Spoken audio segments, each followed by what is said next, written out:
Welcome to this explainer. Today, we're tearing down everything you might assume about physical security in retail. We're zeroing in on a highly specific, super high-stakes environment, the pharmacy. We're pulling directly from the on-the-ground insights of security expert Jessie Bajwa to figure out exactly why traditional storefront security just doesn't cut it when you're defending controlled substances.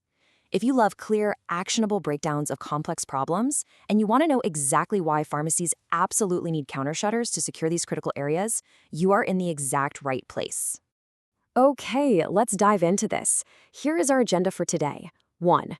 The targeted pharmacy attacker. 2. Beyond front door. 3. The counter shutter solution. 4. Meeting security compliance rules.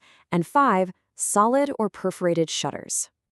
Section 1. The targeted pharmacy attacker. Subverting expectations of a break-in. To really get pharmacy security right, you kind of have to throw out your typical expectations of what a break-in actually looks like. It requires a total paradigm shift. Think about your standard retail break-in, like, say, a liquor store. That's almost always a crime of pure opportunity. Someone smashes through the door in the middle of the night and just grabs whatever is closest. Bottles, cartons, cash from the register, they just want to grab and go, right? But a pharmacy break-in, totally different story. This is a highly targeted attack. The person coming through that door already knows exactly what they want. And, more importantly, they know exactly where to find it. They aren't browsing. They're walking straight past the vitamins, completely ignoring the expensive shampoo, and heading directly for the one cabinet that actually matters. They're after the controlled medications, the opioids, the stimulants, the drugs with serious street value. Whether they're dealing with addiction or looking to resell, they have one singular, relentless focus. As security expert Jessie Bajwa puts it, a targeted attacker is the hardest kind to stop because they came for a reason and they don't quit at the first locked door. Really think about the psychology there for a second. A typical smash and grab is chaotic. It might literally be over in 60 seconds flat before panic sets in and they run. But targeted pharmacy attackers, they've usually cased the place beforehand. They've studied the layout. Because the payoff behind that counter is so incredibly high, they are willing to spend far more time and take significantly more physical risks to tear through conventional locks than your average thief.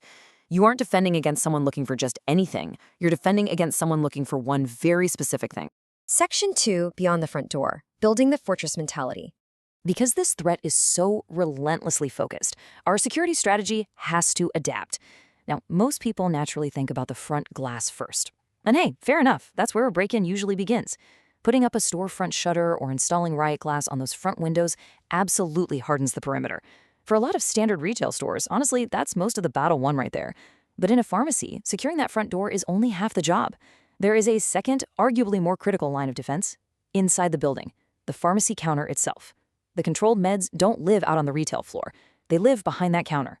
So the massive vulnerability here is pretty simple. If an attacker manages to breach that front line, or even if the store is open during the day but the pharmacy window just sits unstaffed for a few minutes, that standard counter is literally the only thing standing between an intruder and the drugs. Section 3. The Counter Shutter Solution. The definitive fix for the pharmacy counter. So how do we bridge that terrifying gap? Well, by definition, a counter shutter is a rolling shutter built specifically for a service opening, rather than for a standard door or a big floor-to-ceiling window. It's engineered to come straight down right over the pharmacy counter, completely and securely closing off the drug area all on its own. This is exactly why pharmacies need counter shutters. It physically transforms a vulnerable, wide-open service window into an impenetrable wall of metal, stopping an attacker precisely where the actual target is located. And what's fantastic about this approach is the sheer operational flexibility it gives a pharmacy owner. Because the counter shutter isolates the pharmacy area from the rest of the store, the front retail floor can actually stay open for regular business while the pharmacy itself is securely closed off. Or, of course, the entire store can be shut down for the night. Either way, the very moment that shutter is pulled down, the controlled side is completely sealed off behind a serious physical barrier.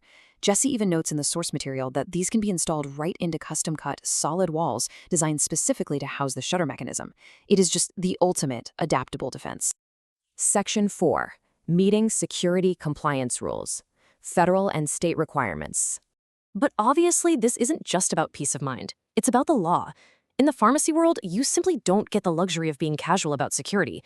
If you dispense controlled substances, you already know you're operating under some pretty intense federal and state rules. These regulations use very specific language. They demand things like substantial barriers and restricted access. When an inspector walks into your facility, you have to prove you take this seriously. A heavy-duty shutter that pulls down directly over the controlled area is one of the clearest, most undeniable ways to show a compliance officer that your security is fully up to code. Now, as the source points out, exact requirements are going to ride on your specific license and your state board, so you always have to read your local rules. But when those rules mandate that you secure controlled substances, having a deployable steel barrier right over the counter is a very straight, unambiguous answer to that mandate. Section 5. Solid or perforated shutters. Actionable choices for your pharmacy. Okay, so once you decide to install a counter shutter, you actually have an operational choice to make. Pharmacies tend to split on this decision, and according to the source, both choices are entirely correct depending on the specific store. A solid counter shutter does exactly what it sounds like. It closes the area off completely. Nobody sees in, nobody reaches in. Its best application is for owners who just want the drug area to completely disappear behind a solid wall at closing time. Out of sight, out of mind. On the flip side, a perforated shutter has these tiny holes punched right through the metal. It's just as strong mechanically, but it lets a security camera or a passing police officer see straight through to the counter while the shutter is down. This is the absolute best application for locations where visibility during an active alarm is required, whether that's by local city ordinances or by the owners themselves, who just want their cameras to maintain a clear line of sight into the pharmacy even when it's locked down tightly. So how do you know what you actually need? Well, Jessie Bajwa outlines a really authoritative 3-step threat assessment process for independent pharmacy owners trying to figure this out. Step 1, look at the front of your store. What is your very first line of defense? Step 2, look really closely at your counter and where the drugs are actually stored. And step 3, find the gap. Where does the security break down between the front door and the pill bottle? If a counter shutter is the answer to closing that gap, that's exactly where it goes.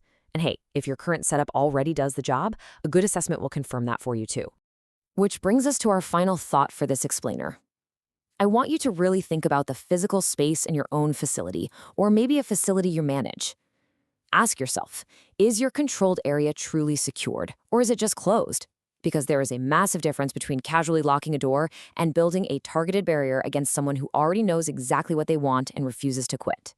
Thank you so much for joining me today. Keep learning, stay secure, and I'll see you in the next explainer.